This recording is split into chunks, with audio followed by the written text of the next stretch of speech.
तर जसं मी अगदी सुरुवातीला म्हटलं, आमच्या मनातला जो प्रश्न आहे सर्वसामान्यांचा, अ, जरांगे मुंबईत आले, त्यांनी आंदोलन केलं, त्यांना यश मिळालं, ते जिंकले, गुलाल उधळून परत गेले.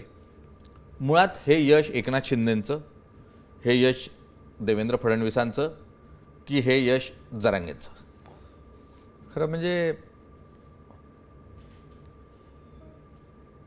जो काही निर्णय झाला जरांगेंच्या आंदोलनामुळे झाला आणि मराठा समाजाच्या एकजुटीमुळे झाला, त्यामुळे त्यांना श्रेय साहजिक आहे.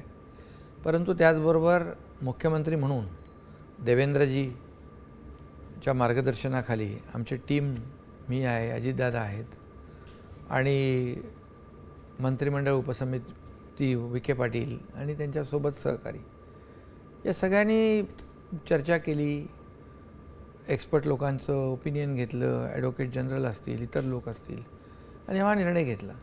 त्यामुळे साहजिक सरकारने देखील निर्णय घेतला.